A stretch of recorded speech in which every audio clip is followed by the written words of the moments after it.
muncul sosok ini. Seekor babi. Awalnya kecil, babi ini awalnya kecil-kecil. Jadi alang-alangnya di bawah babi ini. Ini enggak, cuma lehernya aja nengok. Ya mungkin dari aroma amis darah ini mungkin.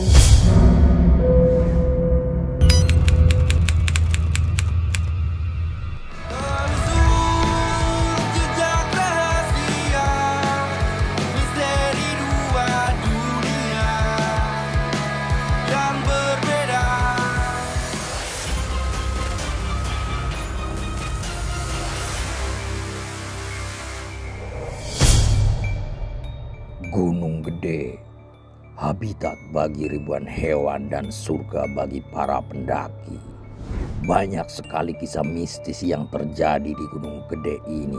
Salah satunya kisah tentang babi hutan raksasa, pengincar darah haid. Saatnya kita ungkap rahasia babi hutan penunggu Gunung Gede.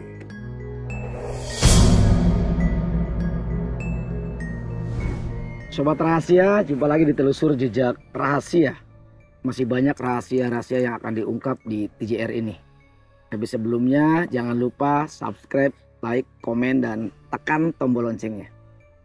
Kali ini saya akan menghadirkan seorang pendaki yang memiliki pengalaman bertemu dengan sosok aneh ketika menjalani pendakian di salah satu gunung di Bogor, yaitu Gunung Gede.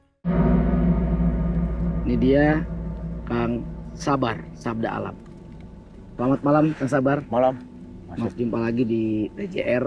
Kang Sabar sudah berapa lama menjadi seorang pendaki atau pernah mendaki gunung? Sejak awal 90 sudah coba-coba, sebenarnya bukan pendaki. Cuma mencoba aja, Mang. Tapi mungkin karena kecanduan jadi lupa. Lupa rumah juga sih. Tidur di base camp, naik turun, pulang ke rumah ganti baju, naik turun. Berawal sih dari panjat dinding, dari panjat tebing ke panjat dinding, balik lagi panjat tebing, baru mengolah gunung. Mulai mencoba-coba, di situ awal kecanduan. Ke gunung mana pertama kali mendaki? Menginjakan kaki Jawa Timur, di Semeru pertama kali. Terus babat ke Jawa Tengah, main ke Sumbing. Ini baru turun dari Sumbing. Sekitar seminggu ini, baru seminggu di darat. Awal Januari lah. Mulai main ke Gede ceritanya. Nah, Kang Sabar.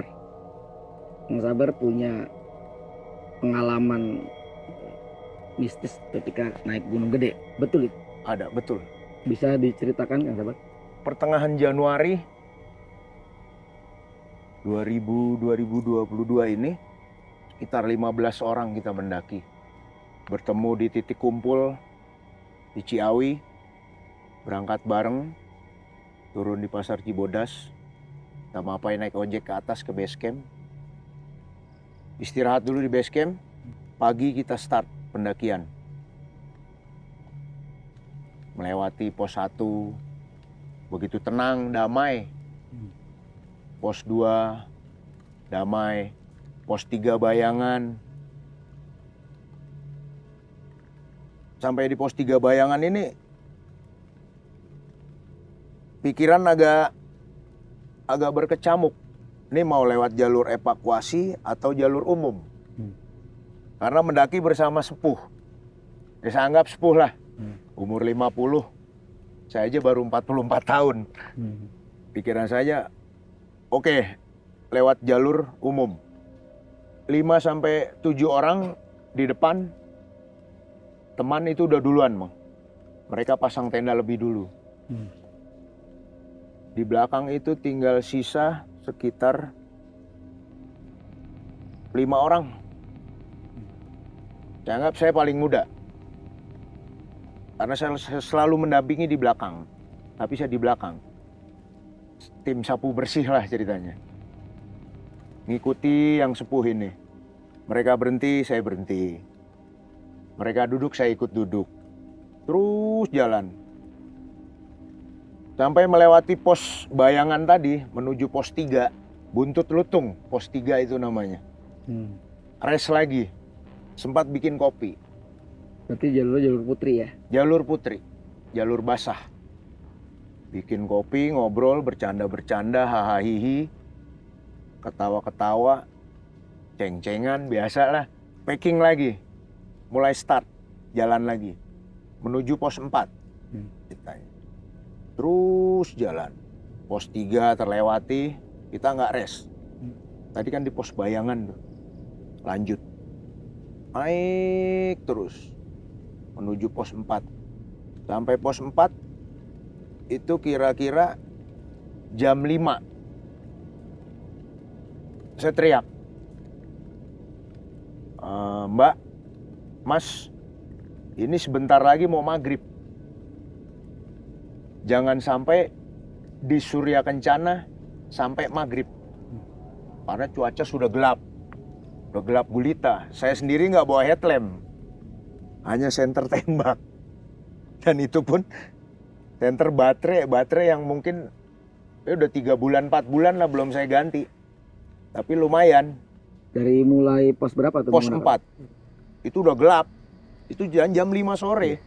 Oke, kita cuman si Mbak ini teriak. Oke, kita cuma minum aja Om. Siap, saya bilang. Minum. Tetap ngobrol, saya masih ngerokok. Jalan, akhirnya jalan lagi. Nge-trek lagi. Terus, sampai ketemu jalan landai, masuk pintu Surya Kencana. Ceritanya nih. Ini yang 2 di depan saya, itu sempat saya tinggal. Karena saya mengondisikan tenda yang saya bawa. Mereka setuju saya tinggal. Oke Om, duluan aja kondisiin tenda dulu. Itu udah gerimis. Udah dapat gerimis pekat. Belum hujan tebal. Begitu sampai saya sendiri di tengah jalan Surya Kencana, di ladang Edelweiss yang ribuan Edelweissnya, muncul sosok ini. Seekor babi. Awalnya kecil, babi ini awalnya kecil-kecil. Ada 5-7 babi lah. Sekitar 5-10 meteran. Itu nampak. Itu kayak biangnya, Bang. Ntar dong ukurannya. Ukurannya sebesar ya motor Harley lah. Tinggi kok. Itu alang-alang bisa di atas dia. Jadi alang-alangnya di bawah babi ini. Di posisi di perjalanan. Di perjalanan. Tengah-tengah Surya Kencana. Itu sebelah barat. Pas di atas. Di sebelah kanan saya sebelah barat. Itu muncul dengan mata merah. Bulunya agak merah, kemerahan, dan tinggi. Tinggi kurang lebih ya sekitar 2 meter tingginya. Itu jarak dari Kang Sabar ke lokasi dia berdiri. Iya. Berapa jauh? Sekitar 5 meter. 5 meter. Dan itu saya senter. Dan anehnya, Mang, si babi ini nengok. Kan saya bilang aneh makanya. Sekarang kalau babi pada umumnya kan badannya pasti ikut nengok. Ini enggak, cuma lehernya aja nengok. Situ yang aneh. Begitu dengan mata merah. Berapa lama munculnya babi itu di penglihatan Kang Sabar? Itu sekitar ya 15 menitan lah. Lama juga ya. Lumayan. Itu saya senter gini kok jelas, nampak jelas kok itu. Nah baru yang 2 orang ini ngikutin saya ketemu. Ada apa Om? Cuma saya nggak cerita. Yang 2 orang ini perempuan laki-laki? Perempuan laki-laki. Sepasang. Yang saya tinggal tadi. Saya kan mau ngondisiin tendanya dia. Iya. Gitu ceritanya. Sampai akhirnya saya mau buka tenda, lebat, akhirnya hujan lebat. Sempat kedinginan sih, sempat menggigil ya, basah semua. Dan ini saksi bisu celana ini. Oh ini celana yang dipakai sekarang. Iya. Ini saya pakai hampir 5 tahunan nih, Mang. Selalu mendaki, selalu ikut. Selama perjalanan itu menuju area camp di Surya Kencana itu, ada lagi yang ngomong nih. Iya tadi gue lihat babinya, bener, matanya merah, tinggi, gede. Tapi gue nggak cerita om, nggak cerita ke siapa-siapa, cerita ke lu aja nih om. Pikiran saya sama nih, saya bilang. Kalau dia mungkin lebih dekat lihat emang. Kalau saya jelas, itu jelas babi. Dengan taring yang begitu besar, begitu panjang. Setelah ketemu itu dia bergerak ke arah mana? Itu bergerak ke arah camp. Memang di saat saya mendirikan tenda setelah jadi, rest, istirahat, sempat cari penghangat, minuman hangat. Setelah malamnya, tengah malam, itu kedengeran aja suara babi itu mondar-mandir. Dengusannya. Kira-kira apa yang memancing babi itu hadir di sekitaran Kang Sabar waktu itu? Mungkin kasih kabar mungkin, Mang. Oh nih gua, ini daerah gua, ini kekuasaan gua. Di sini banyak anak buah gua. Memang benar, banyak yang kecil-kecil babi. Itu nyata babi hutan kalau itu yang kecil-kecil. Setelah mendirikan tenda pun sosok babi itu masih ada? Tetap masih ada. Karena salah satu teman perempuan ada yang menstruasi. 2 orang perempuan, satu masih perawan, satu udah punya suami. Ini dua-duanya sedang menstruasi. Ya mungkin dari aroma amis darah ini mungkin si babi biang senior ini mungkin mencium, Bang. Makanya yang kecil-kecil ini, babi-babi kecil ini mulai merayap, mencari-cari. Itu jarak dari tenda tempat dilihat kira-kira berapa meter ke lokasi babi yang hilir mudik tadi? Itu 2 meteran lah.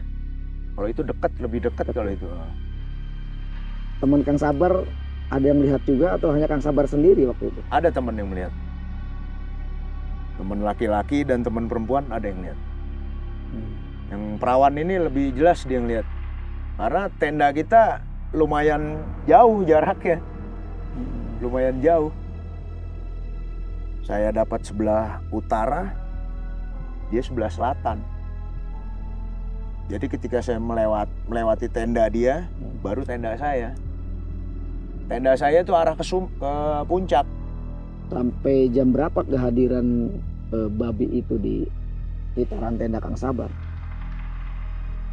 Itu sampai tengah malam masih ada, Om. Sampai tengah malam masih ada. Saya dapat tidur itu jam 3-an, setengah 4 lah. Saya dapat tidur, baru dapat tidur. Karena selalu lalu lalang. Mungkin yang kecil-kecil ini lalu lalang. Ya kalau yang besar cuma penampakan gitu aja. Penampakan diri. Yang saya bilang tadi, ini wilayah gua. Ini gua. Yang punya wilayah, yang punya lapak istilahnya. Iya. Tapi menurut perkiraan Kang Sabar, sosok babi itu memang babi real atau memang babi jadi-jadian? Jadi-jadian.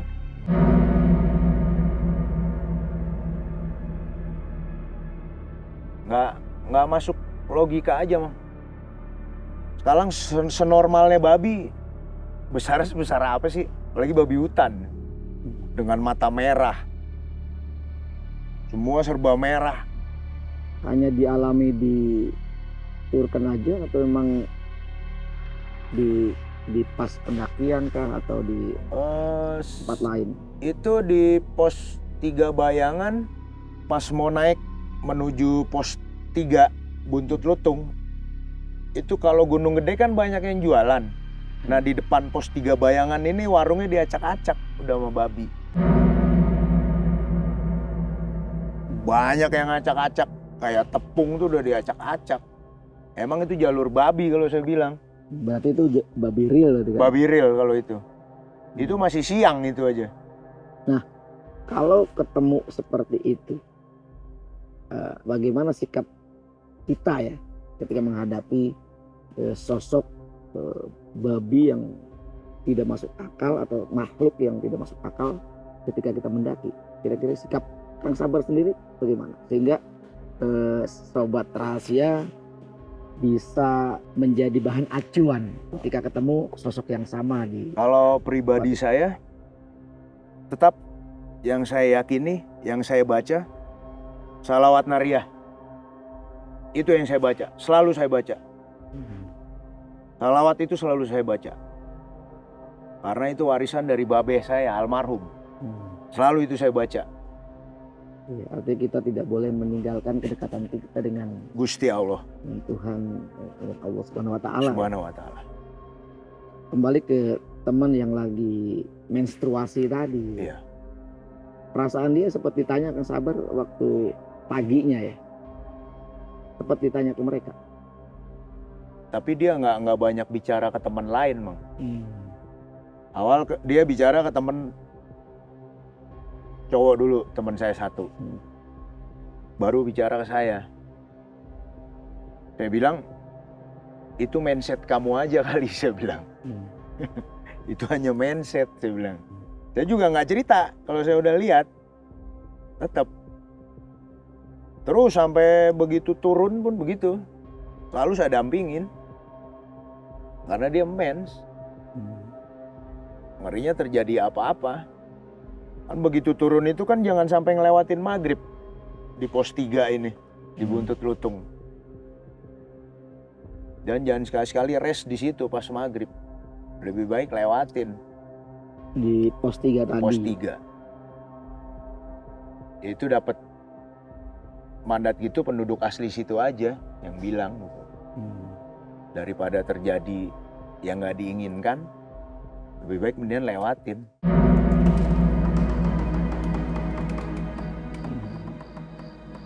Dan akhirnya setelah summit turun di hari yang sama. Di hari yang sama, jam 12 siang kita turun. Dan alhamdulillah teman-teman Alhamdulillah tidak aman ada. sampai base camp. Nah, saya masih penasaran ya, sampai ya karena ada babi yang aslinya tadi. Ya. Itu dialami hanya pada saat pendakian ke Gunung Gede atau pernah mengalami ketika gunung yang lain? Karena di area gunung yang lain juga banyak. Sebenarnya banyak sebenarnya. Babi ya. Tapi kalau di Gunung Gede populasinya memang sangat besar kalau saya bilang babinya. Ketimbang gunung-gunung di Jawa. Karena gunung di Jawa kan populasi hutannya tipis. Dia kan mainnya di semak belukar babi-babi itu. Dan punya sarang. Mungkin di Gunung Gede banyak sarangnya. Karena kan banyak jalur Gunung Gede. Yang tanpa kita ketahui. Dari jalur Geger Bentang, DITII, itu yang nggak resmi, yang sampai sekarang ditutup. Kalau kayak Cibodas Putri kan resmi, banyak orang lewat naik turun. Bahkan tiktokers pun banyak naik turun. Ya kalau babi cukup Gunung Gede, Papandayan, gudangnya kalau saya bilang. Ada pesan yang ingin disampaikan ke teman-teman pendaki ketika mendaki ke Gunung Gede misalkan? Tetap safety, bukan cuman fisik, bukan cuman logistik, mental, dan yakin Gusti Allah selalu ada. Banyak sholawat, zikir, dan doa yang paling utama. Terima kasih Kang Sabar Sabda Alam. Amin. Sampaikan salam kami ke teman-teman Siap. pendaki yang waktu itu nanjak bareng ya dengan Siap. Kang Sabar. Dan alhamdulillah mereka selamat sampai tujuan masing-masing. Tujuan masing-masing. Sobat rahasia, Itulah perjalanan Kang Sabar ketika mendaki ke puncak Gunung Gede via jalur Putri, melewati Surya Kencana, kemudian Summit. Tetapi ada satu hal yang sebenarnya tidak diinginkan oleh Kang Sabar dan teman-teman untuk bertemu dengan sosok babi yang sebenarnya menjadi tanya besar. Apakah itu babi real atau babi jadi-jadian? Tapi ada keanehan sendiri di babi itu. Tapi tetap kemanapun kita pergi, baik itu ke gunung, hutan rimba, kedekatan kita dengan Tuhan jangan sampai teralihkan ya oleh hal-hal yang negatif. Kita harus terus mendekatkan diri dengan Sang Pemilik alam. Insya Allah semuanya tidak akan terjadi apa-apa. Saya Juraset masih ditelusur jejak rahasia. Tidak ada rahasia yang tidak bisa diungkap kecuali atas kehendaknya. Sebelum pamit, saya tetap mohon pada sobat rahasia untuk subscribe, like, komen, dan tekan tombol loncengnya. Terima kasih yang sabar. Selamat malam, sampai jumpa di lain kesempatan.